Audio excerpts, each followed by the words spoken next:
Kelsey had said, as just kind of a joke, Kelsey works with me in the other video, oh, I thought I was watching Mr. Rogers for a minute because of that scene where I reached for my Crocs, but then it chose the boots. And that made me laugh. But it's interesting. And by the way, I will never, ever, ever, ever, ever, ever, ever, never complain if anyone ever wants to compare me to Mr. Rogers. Kelsey wasn't wrong. One of the details that I'm sneaking into all these videos is a sense of ritual, because I think we do have rituals. But even more interestingly, I think we look for them. We crave them. I think we look for rituals to put order to other things. I journal first thing in the morning because I think what I'm trying to get at is that sense that if I do this early, I can do it better, and I can do it in such a way that I will not have a reason not to have done it. This year I started flossing because I needed to, and because a lot of people say that they do it all the time, but then they don't. So I found out that the only way I was going to do this is if I made it a daily ritual. Last night, my oldest kid and I were watching this video, and one of the things the guy did was it's too much to explain what was going on, but what he was doing was he was trying to show, could you write 25,000 words in 30 days? And that's about 1,600, or I think it was, words a day. And I said to Vince, I write 2,000 words a day. Or if I'm working on a book, I write 4,000 words a day. But every day I write 2,000 words. That could be in the newsletters that I write for you. It could be in posts. It could be anything besides like email and text. That doesn't count. But I write 2,000 words a day. Is that hard to do? Yeah. Is it something that I just learned to do by repeating and repeating and repeating and building a ritual? That's the point of the video. It's ritual. Rituals are just habits that we do a lot more consciously, right? If you think about it, right? Because there's habits we have that we've developed over years and years and years that we never have to think about. Habits we might want to quit. There's other habits that we've developed over time. Someone will say something like, well, every time I go to work, I stop by and I get a cinnamon bun because that's what they have in the little cafe. You can smell that cinnamon flavor and you really want one of those cinnamon buns. But that's you've created that. That's a ritual. Habits are rituals that you just have to think about at first, but then turn into habits, right? So that's where I am with rituals. I'm the idea that there's something beneficial to it. But now let's talk about ritual as a tool for building community. Do you know the story behind Mr. Rogers and feeding the fish, specifically the fish? Because Mr. Rogers is full of rituals. Wait, well, first, you know who Mr. Rogers is, right? Okay, so the fish thing, do you know all about that? Because it's really interesting. Mr. Rogers had a blind viewer, and the blind viewer could hear the bubbles in the fish tank, but had never once heard Mr. Rogers feeding the fish, because if you think about it, it's a bunch of little tiny flakes. You can't much hear anything there. So she said, I'm really worried about the fish. I'm worried that they don't get fed. How will I now? And so Mr. Rogers added every single episode to the ritual of, I'm feeding the fish right now, so that people who had impairments would know what was kind of going on screen. It changed his whole view of things. There you are, fish. But it's a ritual, right? It's a ritual that builds a community experience. That's a gem to take away. And from Mr. Rogers, we go to Uncle Roger.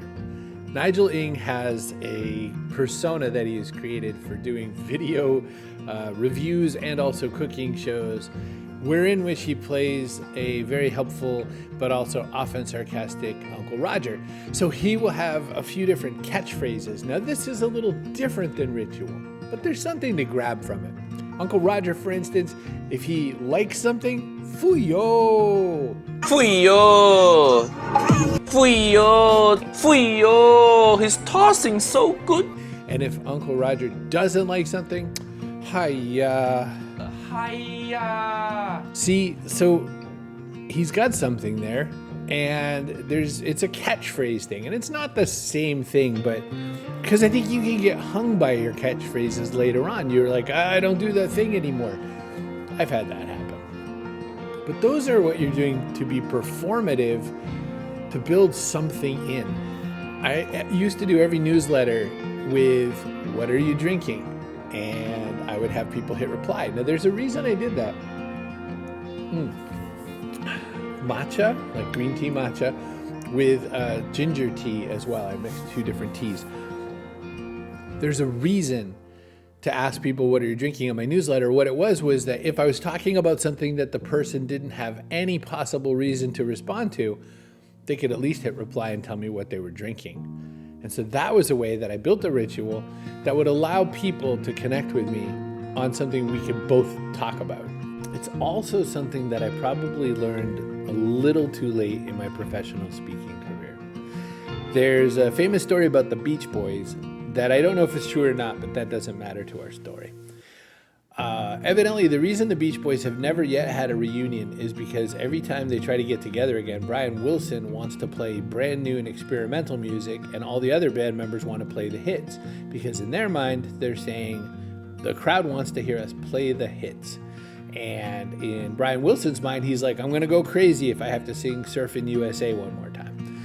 And the thing is, the Beach Boys, but not Brian, are probably right, because that is what people want. People do want to come back and sort of hear the repetition of things that they love and know and are used to.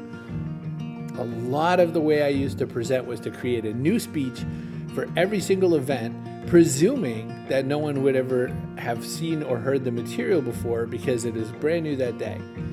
There's a plus and a minus. If I was on, they got a great show. If I was off, they got a bad show. I have ideas that I had shared that people were like, this is an amazing idea, and I never shared it again. So that means only that crowd, only that time heard that idea, whereas if it was really worth it, I'm not saying like I'm amazing, I'm just saying my idea that someone liked, if it was worth it, maybe I should have shared it a few more times. But there's an opposite to this that really bugs me, and so I have to talk to you about that as well. Thing is, if you have just the one idea, and you just repeat the heck out of the one idea, people are going to go crazy. Do you have a friend or relative who repeats the same thing all the time? That's a problem, right? So you at least need some sub-ideas, right? You need some kind of babies off of the idea, or you're going to run into trouble. Do you remember the other video I shot fairly recently? I said, hey, you could steal from Casey Neistat if you want this idea of writing on little cards. But the reason I did that was because Casey has thousands and thousands of ideas. He's not known as the guy who uses cards to explain things. That would be kind of weird, right? Just like I'm not going to do that again in a video for a while, because otherwise then it's just like, oh, it's that guy that copies that one idea of Casey's. But you can't use just one idea when you play the hits, and you can't make your rituals about just one thing either for yourself privately or on camera. Things like flossing, that should be a habit. That's why it's not going to stay a ritual. That's where you get to start doing some thinking, right? You can start saying, is this a habit, a ritual, or something performative? That's the lesson, right?